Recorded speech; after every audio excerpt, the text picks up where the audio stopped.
কি হয়েছে? মাথার মানে মুখের ভিতরে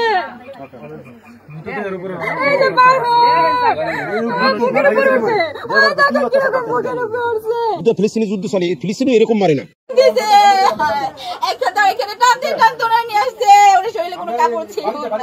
এরকম আমার বয়স্কের মেয়ে আমি দেখি না যে মানুষ এরকম মারে, পশু তো এরকম করে না।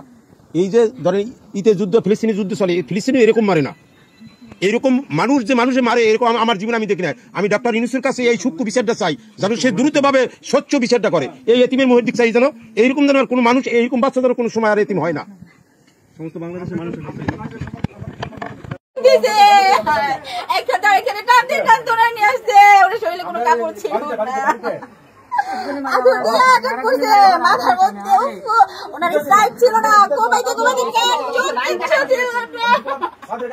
এত সুন্দর একটা মানুষ আর একটু অস্তিত্ব রাখি না।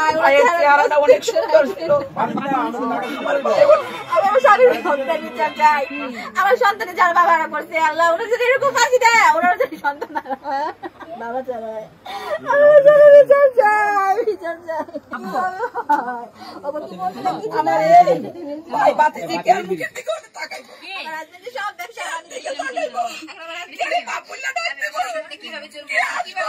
জানি না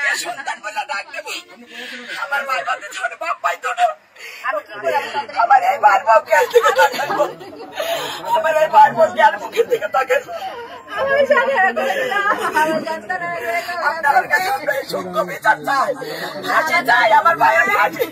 আমার ভাইয়ের ফাঁসির এমন পাথর নিয়ে কেমনে মারলা? মানুষের মানুষ এভাবে মারে? আমার সন্তান এতিম করে দিল, আমি আমার সন্তানে খুঁজে দাঁড়াবো, ঠিক জানি না। আপনারা এটা অনেক বড়, অনেক লং, অনেকগুলো আছে। এই দূরছে একজন, এই একজন আর এই একজন।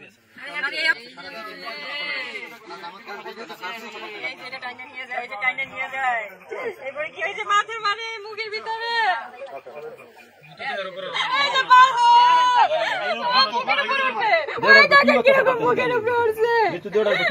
আমার পাখি, আমরা ফাঁসি চাই। যে কষ্ট করে আমার বাবার মারছে,